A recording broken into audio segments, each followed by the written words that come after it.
Yo, Yo, fun game. super fun game. All right, pushing us live.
Garland in the corner. He's got it. Feed Stamp. Pow with the right hand. Mitchell shakes. Up to the basket. And thunders it home. Oh! Mobley throws it down. And Allen blocked the shot at the rim. Welcome to the Chase Down Podcast, part of the Cavs media family. I'm your host, Justin Rowan. The Chase Down is presented by Fubo, the official streaming partner of the Cavs. Watch over 350 channels of live sports and TV, including FanDuel Sports Network, without cable. There's no cost and no commitment. Try for free at FuboTV.com/Cavs. The James Harden era is officially here, and it is starting off with a bang as the Cavs win back-to-back games against the Sacramento Kings and a thrilling comeback victory over the Denver Nuggets. Joining me today to discuss it is my co-host Carter Rodriguez. Carter, how you doing, buddy? My word, that was ridiculous. A really cool game, a really cool win. I'm really glad. We were going through some scheduling conversations, and we weren't able to go live after the debut. And I honestly said, I'm glad we didn't, because it was kind of a weird game. and then we got a weirder game, but I would argue a more exciting and maybe more informative game. That where, I think we got to see a lot of the theory of the James Harden trade put into place. We got to see a really gutty win on the road to close a road trip, which teams always lose, by the way, against a title contender, down a lot of the size that you normally need to play against this particular title contender. And what a fun game. It was one of the games where that I was having so much fun watching it, even through some frustrations with the whistle. I was having so much fun that I legitimately was like, even if we lose this game, I'm really proud of the guys. And I'm extra proud of them when they win. It was one of those games that was just so thrilling. Like, the compete level was where it needed to be, right? I don't think anyone had necessarily a flawless game, right? Like, Donovan was terrific in the first half. Sam had his struggles at times. Jalen had struggles at times, but both of those guys made key plays down the stretch. And obviously, James Harden was just fantastic, right? Like, we talked about how, in the trade reaction podcast, we were talking about, we're going to miss DG, but we understand it. We think that this is an upgrade for this year. And I think if there's one way to pander to this particular podcast, it's basketball genius. And like, James Harden's passing and the playmaking, I think automatically is like, I'm so geeked watching him play, because it's one thing when you are watching James Harden play against the Cavs, or if you're watching any star play against the Cavs, because when you see a player of Harden's caliber make the types of reads that he makes to Jared Allen, or really any of the passes that he throws, when I'm watching it from a Cavs defensive perspective, I'm sitting there being like, man, why'd you allow that passing lane? Like, why we allow this easy roll to the rim, right? Like, you're always kind of viewing it from a defensive position. But when you're rooting for it, and it's the end result is something that you're excited about, you just get that much more appreciation for it. So it kind of reminds me of early in the season where Lonzo wasn't hitting his shots, but you and I were both like thrilled. We're like, man, if the shot comes along, like, this connective playmaking just feels so good. This is just another level of that, right? Like, Lonzo's a fantastic player, but Harden is historic. And for him to really not have a lot of time with the team, no shoot around, no nothing going into that Kings game, and I imagine just a shoot around coming into this Nuggets one, the basketball IQ to just kind of fit in this seamlessly and really come up with massive closing clutch plays in both of these games. What an introduction. Yeah, it was really a fun kind of, again, a proof of concept. You got the three that definitely should have been a 4-point play, by the way. Thank goodness they didn't inbound it while James was on the floor. To tie the game. But what I was most impressed with in a game where he only had 7 assists only, obviously James regularly lives above that for his career, was just the pace, where I thought he did a good job of pushing, which is not James Harden's normal forte, not normally something that you put next to his name, being a guy who really pushes in transition. Again, he's like LeBron. He likes to survey. But what he did a great job of was playing with pace within, but not getting sped up. Something that I think this Cavs team can be accused of, especially in these big moments, especially when under duress, is playing a little too fast, making decisions a little too fast, and sometimes losing your way.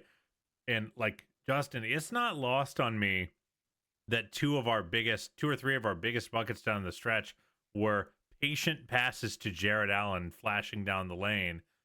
Yet another amazing game for Jerry. He goes for 22 and 13 while wrestling the bear that is Nikola Jokic. But I think James gets a lot of credit for that. I mean, he throws Jarrett that crazy alley-oop down the stretch. I couldn't believe how high he got. That looked like something out of NBA Jam. Yeah, Donovan, catches it on the wing and sees the defense strung out and immediately is able to hit Jarrett rumbling down the lane. Like the offense flowed, and it was, while the three was great, and the brilliant, rim attacks from Donovan were great. I was more impressed by the ease at which they ran the offense and the crispness with which they ran the offense. You almost watched Denver's defense wait for them to settle into a boring late game ISO, and the Cavs just kind of wouldn't do it. And it was really, really exciting. And that was one of the things that I think you and I both were kind of looking forward to and hoping that we would see from James Harden's presence with the Cavs is, kind of that relentless playmaking, right? Like we're not going to abandon the bigs. We're going to make sure that we are still involving them, right? Because setting those screens for Harden, he's such a methodical player. Like that's just going to be a big part, a consistent part of the offense, right? And that late shot he hit, that's a situation where in the past, particularly with no Evan Mobley as an outlet, that's a bad shot, maybe a kind of a 9-1-1 pass at the last second, someone flinging up a shot. James Harden's able to get off a shot in those spots. And I think when you have someone that's always able to get off a good look in every situation, given the size and the skill set that he has, but is also consistently looking to get guys involved, I think that's just a real big difference maker. And you highlighted the way that he's been utilizing Jarrett Allen. That has been the most fun thing for me because you kind of instinctually know that, hey, this is going to be something that they should have natural chemistry. This should be the type of big man that works really well with them. And I'm really enjoying kind of the subtle nuances of James Harden's playmaking with Jarrett Allen, right? Like he is setting those pick and rolls higher and further out than we've really ever set them. He gets off the ball really soon, right? Like those inbound little bounce passes come a second, maybe even 2 seconds earlier than they would before. Or they come 2 seconds later than you would expect them to.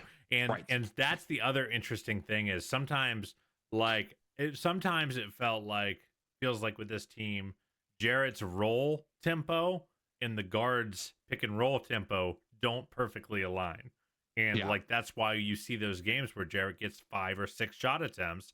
Because again, he's a guy who needs to be fed the ball. Like he's acknowledged that as much.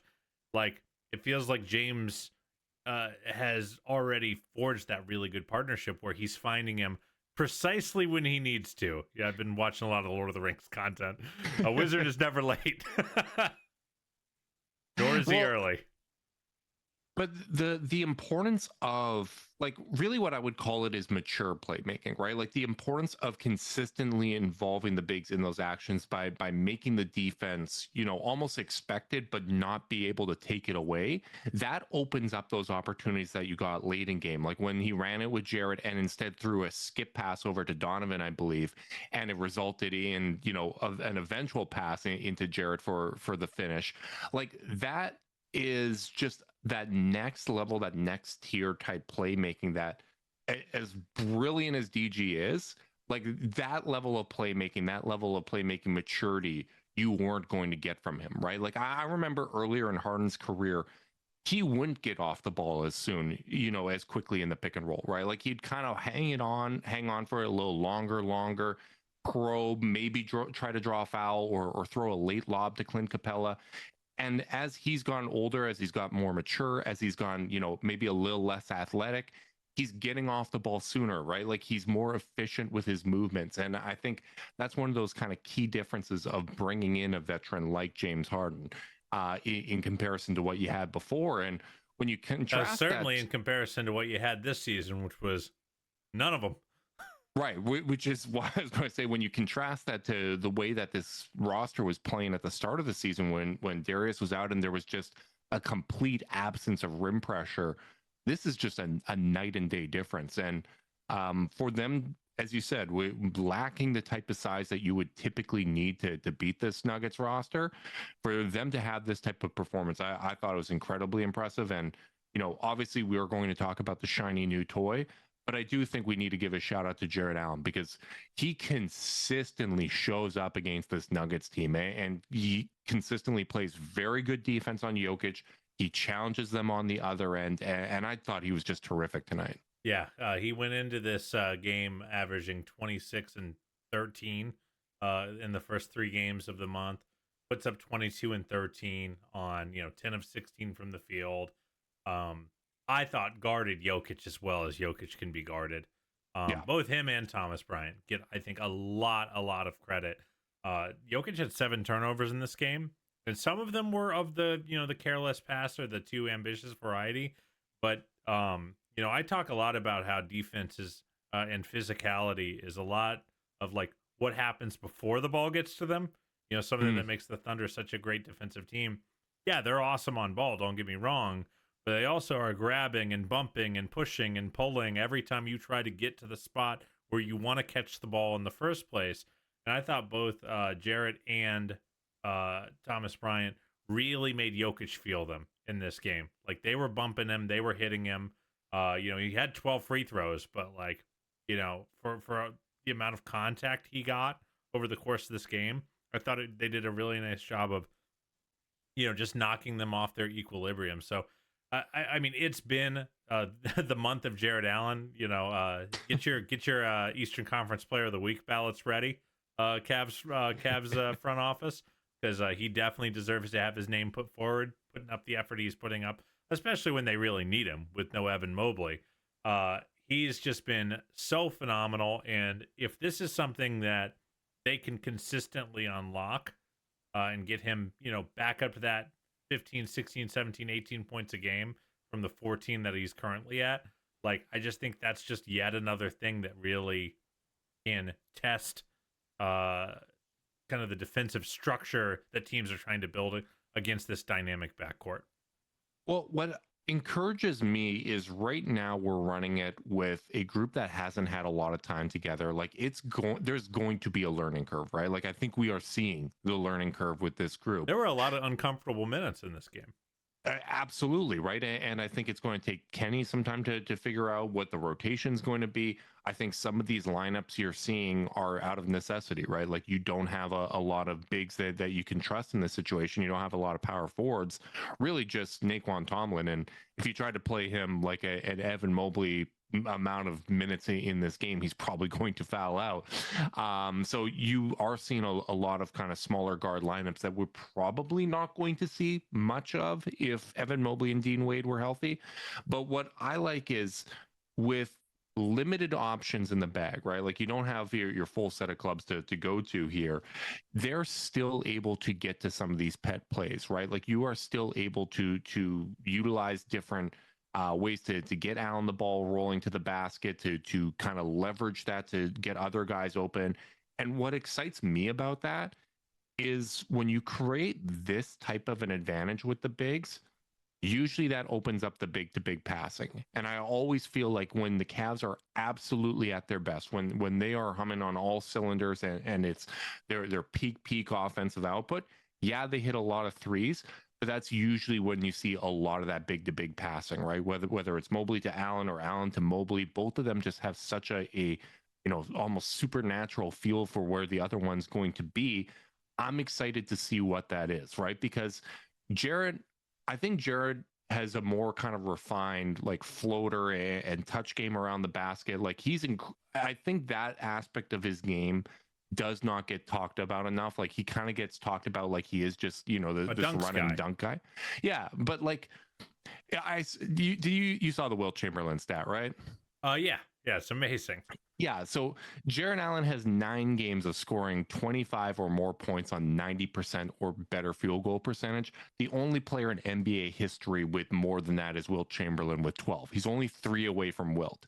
Like that has to put it in context that this isn't just some run of the mill, hey, we can replace this on the cheap type of player. This isn't just some role player. Speaking my language. Like he is a fantastic player that has a lot of touch, and when you feed him consistently, he's going to produce.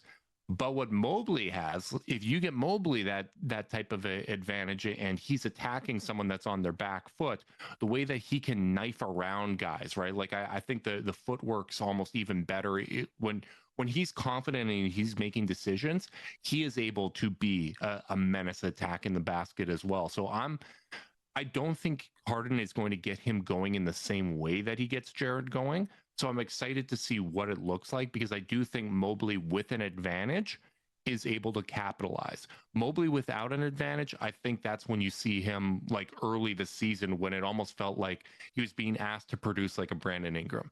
He's not at that point yet, but I do think that if you're getting him the ball with advantage, he's going to be able to create for both himself and others. Yeah, last thing I want to say about Jarrett, that you touched on it and you mentioned it, during in our Discord during the live kind of game watch. Like, those baseline floaters that Jarrett is putting up are not easy shots. No. Your depth perception is a mess right there.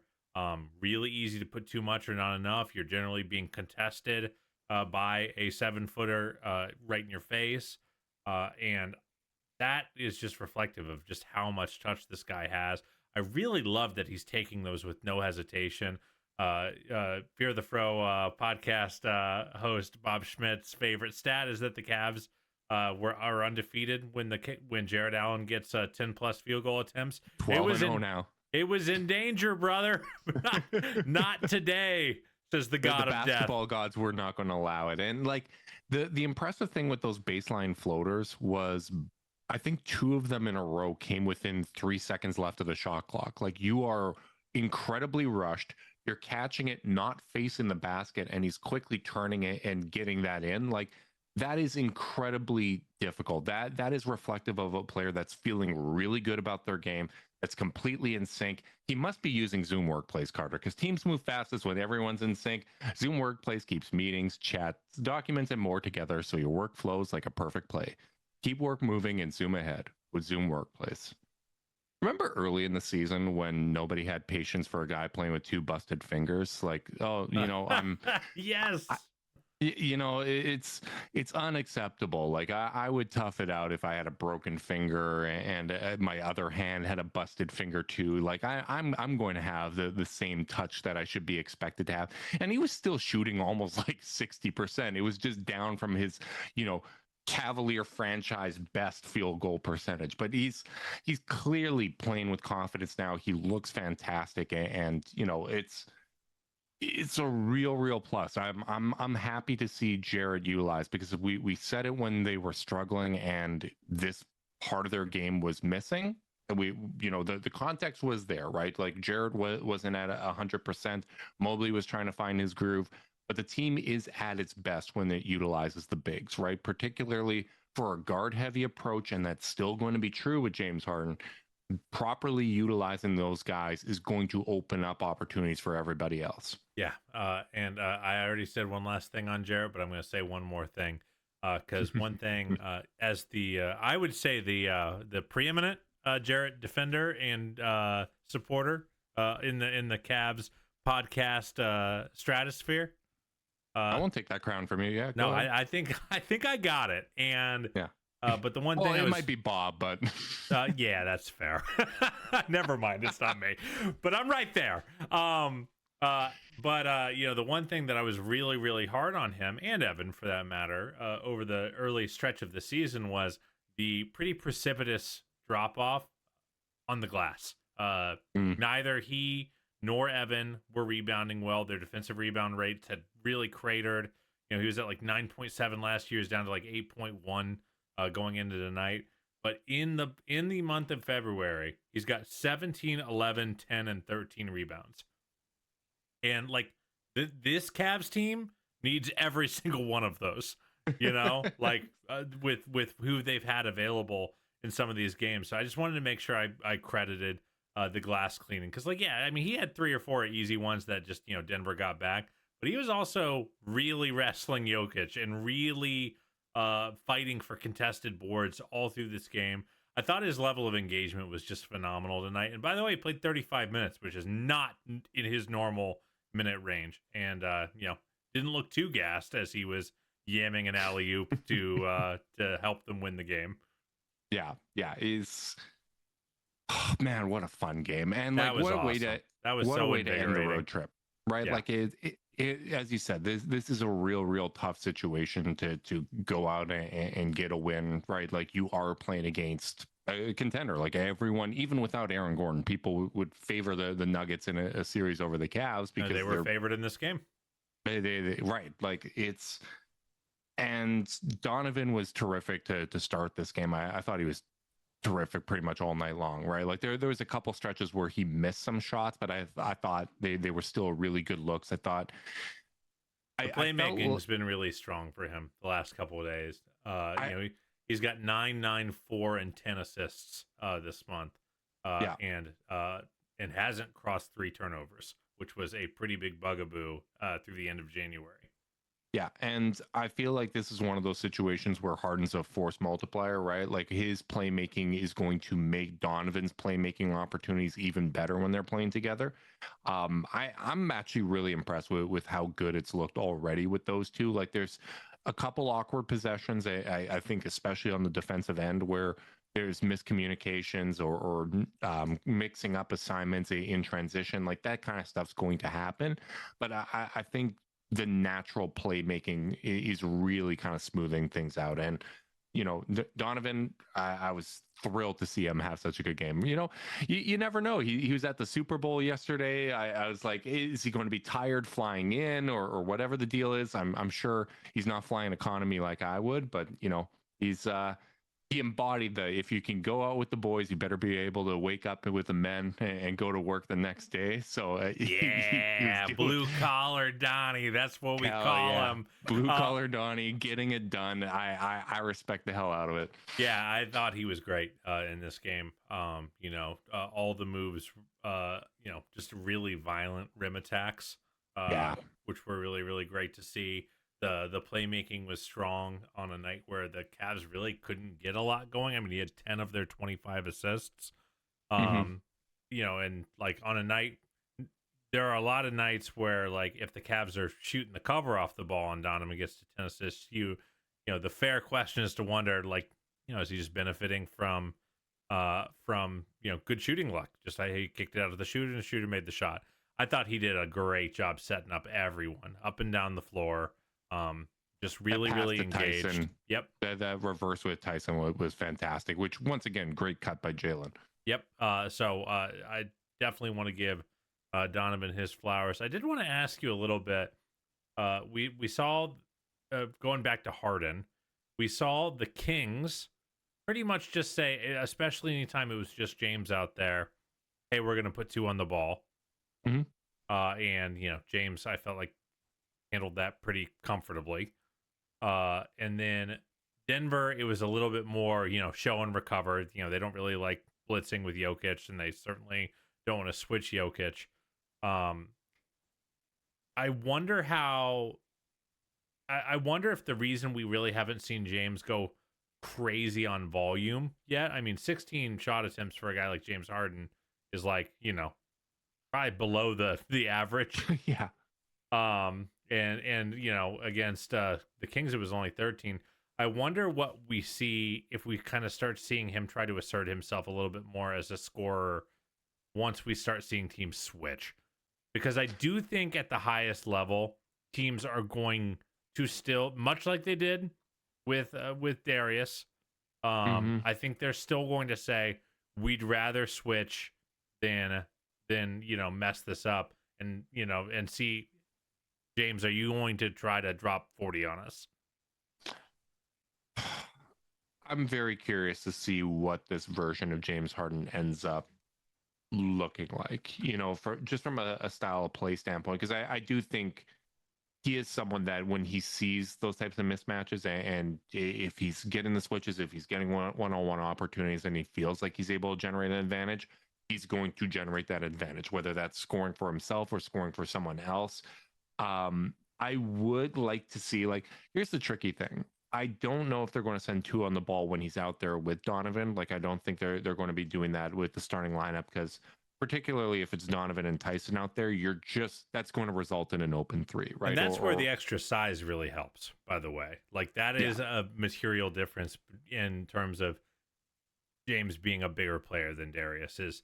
Like Darius has to kind of get the ball up at a higher angle to kind of lob it over the trees when they put you on the ball. James, he can find the passes angles on a rope, right?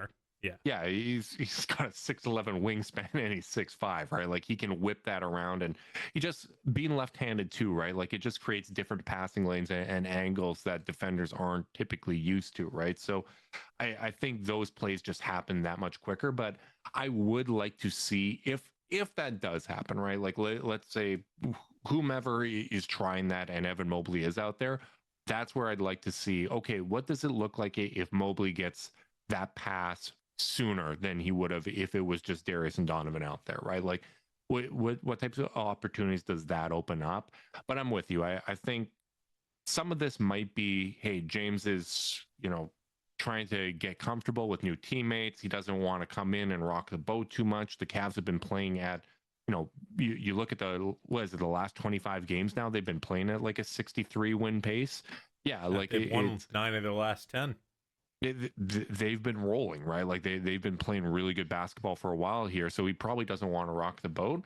The other part might just be, hey, like I'm early in the season, he was taking on a huge scoring load because Kawhi wasn't in the lineup, right? And the Clippers had, guys kind of fluctuating and all that. And his production over the last month, even though the Clippers were played well, the efficiency was coming down a little bit.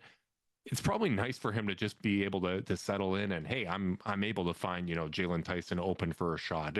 Donovan's going to get 30 consistently in every single one of these situations. And Jaren Allen is Wilt Chamberlain reincarnated. Or like, he has a wide variety of options here. So when this team is fully healthy and we're able to see kind of, what it looks like with all of his horses, I'm curious to see, does he just kind of settle into more of a playmaking, right? Like maybe he stays in that 16 to 18 shot range rather than getting into that 24. I had a long talk with Steve Jones from the Dunker Spot last night, just hanging out in their Discord server, watching games, and Steve said something really interesting to me, which is that he feels like James Harden didn't come to Cleveland to bring James Harden to Cleveland, but to bring to see what James can bring to Cleveland. Like, and like the distinction there being like, he isn't really coming to do like the Houston Harden thing. No. And Steve kind of mentioned that, like, if he felt like Harden's been looking for what he had ever so briefly in Brooklyn, ever since then, he didn't mean to be the lead high volume guy in Brooklyn. He just kind of looked around like, the Fresh Prince meme, and everyone's out of the house.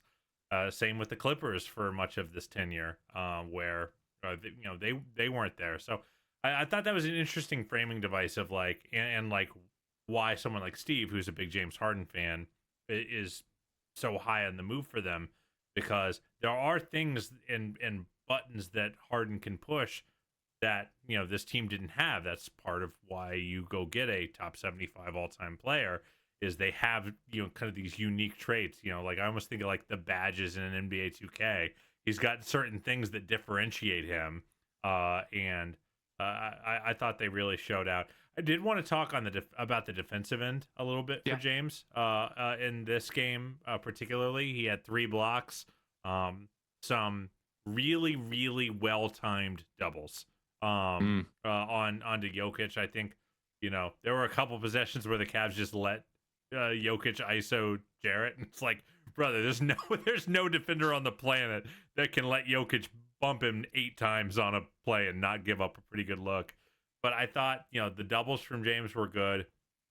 What has been your experience of the James Harden defensive side of the ball thus far? I think it's about what I expected, generally. It is what I expected, but it's still different to experience it. It would be the way that I would say it, because you are going to get kind of those event plays, right? Like he is actually able to use his strength and his physicality well. as you mentioned, I thought those doubles were really well timed. I thought it did throw off guys' rhythm. Like it bothered Jokic sometimes. It bothered other guys, right? And created steal opportunities, even though he wasn't credited with any. And the blocks were really well timed. Like those were legitimately nice defensive plays. And I think those event stats and those kind of event defense things are always going to, color people's perceptions. There are still times where it's like, okay, well, the spirit of DeAndre Hunter hasn't fully left the team, where, both he and Dennis Schroeder have had some possessions where they're just not paying attention, or the activity levels are really low. They get back cut, or just completely kind of lose their guy.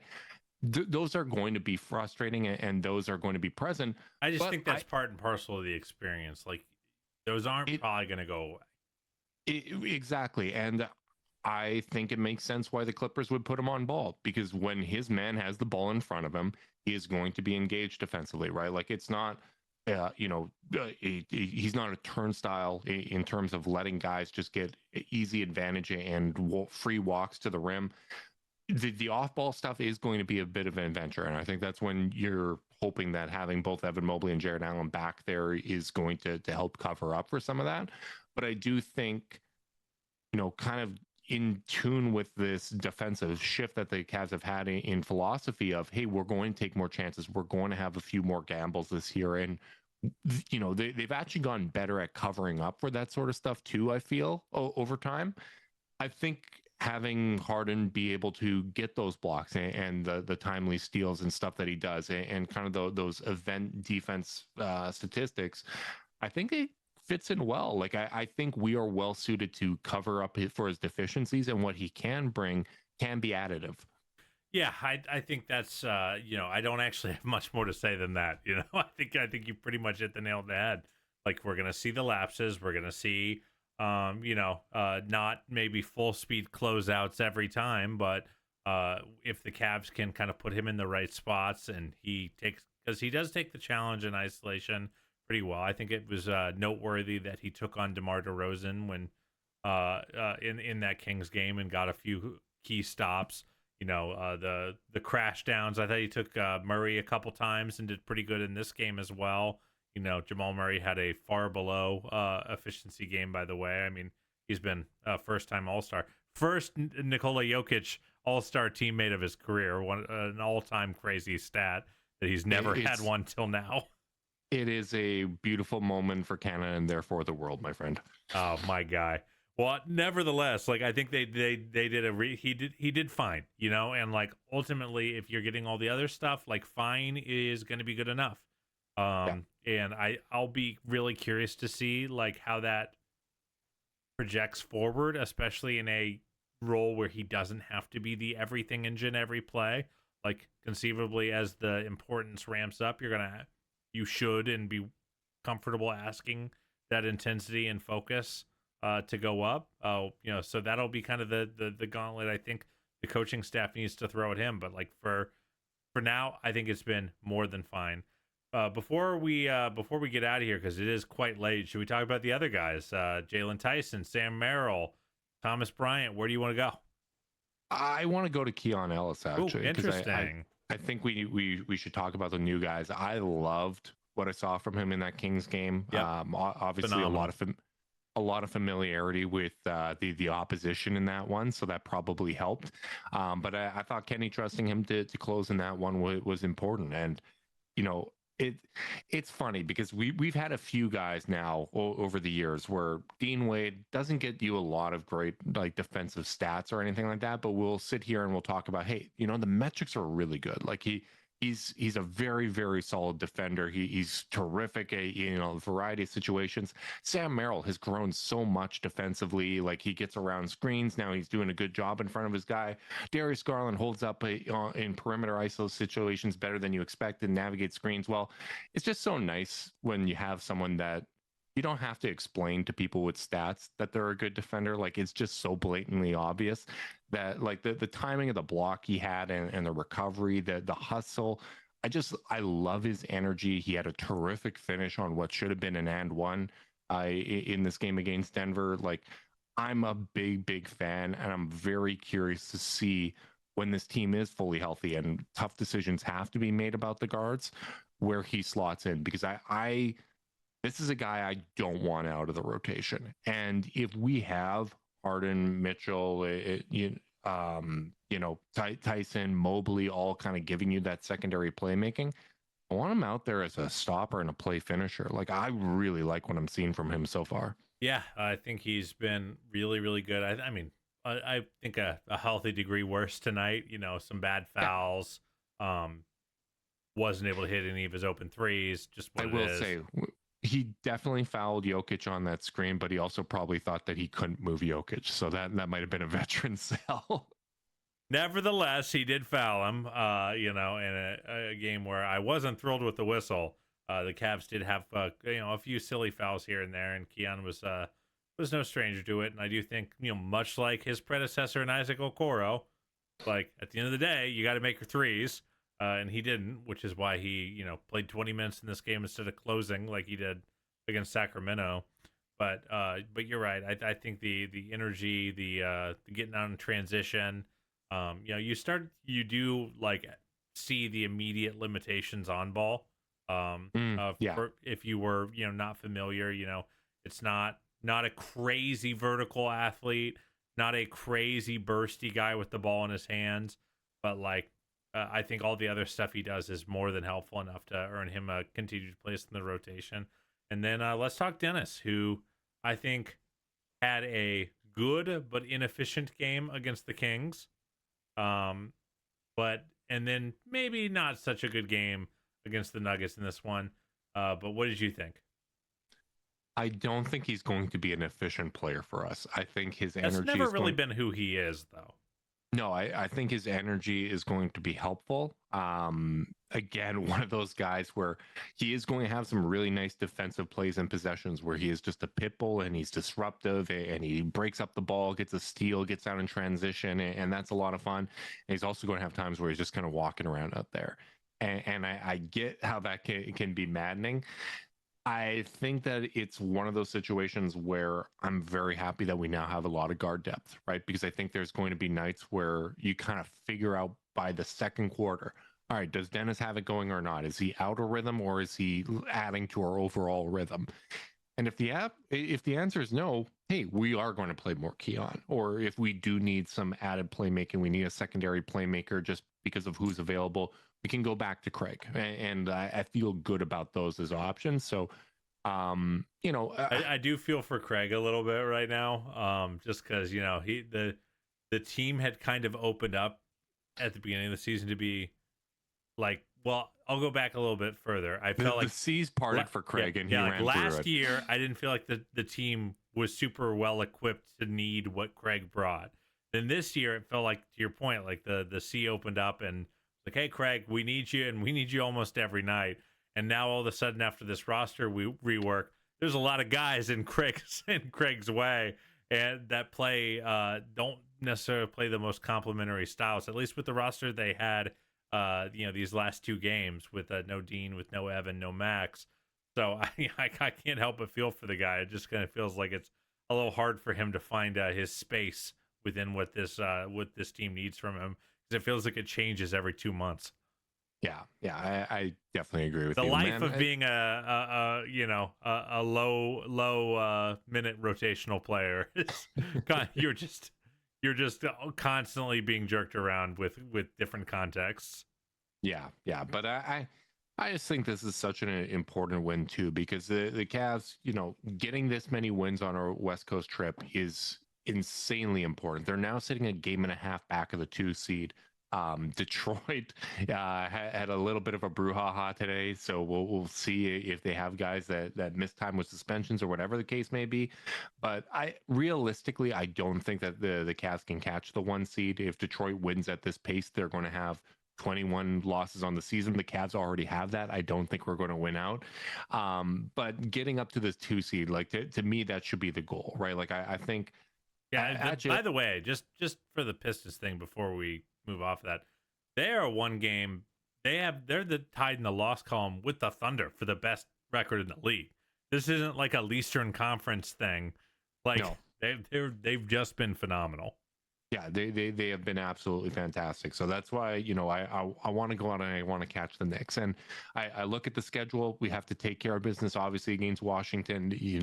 We have seen letdown games before, particularly that last game before the All-Star break. And it's like the worst spot. It's the last game before the All-Star break. It's the first game at home after a long road trip. It's like every gambler beat in the book is playing against the Cavs right now. But what's playing in their favor is that they're playing the Wizards and still need to win. But I'm looking at the schedule of that day, and Detroit plays Toronto, Knicks and Sixers. The Knicks on the second night of a back-to-back. There's a chance here to really make up some ground and move up in the standings, right? And I was listening to our buddies Carmen and Lima today, and I thought Ken made a really good point where the Harden trade really shifted things from hope to expectations. We have gone back from hope to expectations. I think that it is absolutely fair to expect this team to make the Eastern Conference Finals. I think from a continuity standpoint and the fact that teams that make this big of a shakeup mid-season don't typically advance to the NBA Finals, I think that's going to be a hill that they have to climb. But I think seeing how well this fits already. If I may, I do. Okay. I think that the expectation shift actually it reverted back to what it was at the beginning of the season, and that is the NBA Finals, my friend. This is a team. This is a team that I thought should make the finals. I was talking about the difference between expectations and goals. If they didn't make the finals, but they lost in 7 to the Knicks in the Eastern Conference Finals or something, would that be a failure of a season? I mean, your mileage may vary. I don't know. I don't know if I have a great answer to that unless I was sitting in the feeling in the moment. But I think that the way that the season started, much like we have moved our expectations up when the teams outperformed our expectations, I felt like I had to move them down a little bit and say, hey, just hope we make the conference finals. And if we're good enough to make the conference finals in this East, maybe we can make the finals. I think this trade, knowing that we're not going to be sitting the rest of the year wondering, is Darius's toe going to be better, or are we one stepped foot or, one bad plant away from disaster? I think it's not a conference finals. This team should make the finals. Because the Knicks haven't looked good enough, and frankly, the Pistons do not have the pedigree.